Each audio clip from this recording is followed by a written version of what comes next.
जब सुने के होई भोजपुरी गाना बस बजे के चाही गाना।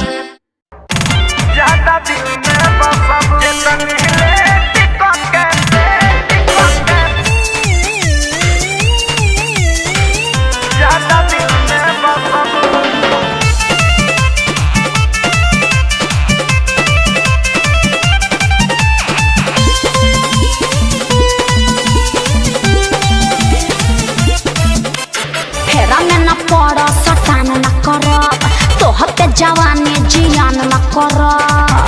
अरे जान बाय धोके फेरा में न पर सटान न करब तोहते जवानी जियान न करब। पीछा न छोड़ा बिगोरी केतनो की भी कर जाने धसबू।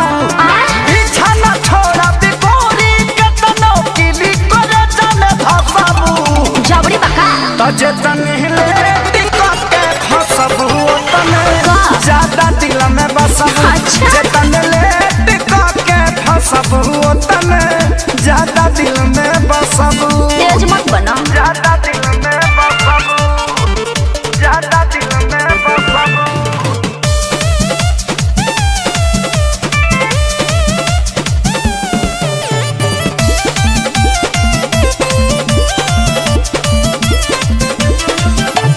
जाना पानी तोहरे बाबू कहाँ कहाँ निशाना बा।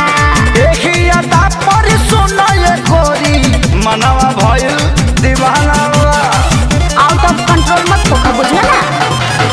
जाना तानी तोहरे बाबू कहाँ कहाँ निशाना बा। तहरा देखिया पर सुनो ये गोरी मनवा भइल दीवाना बा। अरे मीठी मीठी बात में फंसावना हमारा क्या पार्टी पढ़ावना।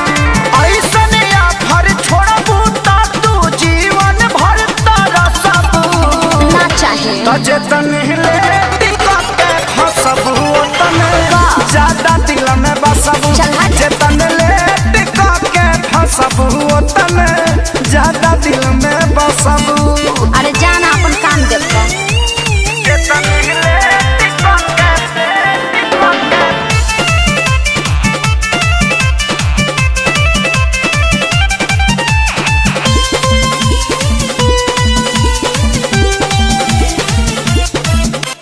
केतनो पीछा करब नाही आई तोहर बारी हो। जिद पर आइल बारे न छोड़ी है तोहके कुंदन खेसारी हो। जबरी बका जे पटा लेब केतनो पीछा करब नाही आई तोहर बारी हो। जिद पर आइल बारे न छोड़ी है तोहके कुंदन खेसारी हो। इतना बोलल देख ठीक नहीं खे मानल उ दिन न जदिक नहीं खे। होए के पारी तहरो जे तू प्यार पे हमरा हसबू। अरे हट ना जेतन ले टिका के फसबू तने ज्यादा दिल में बसबू। जेतन ले टिका के फसबू तने ज्यादा दिल में बसबू। ज्यादा मत बोलो ठीक ना।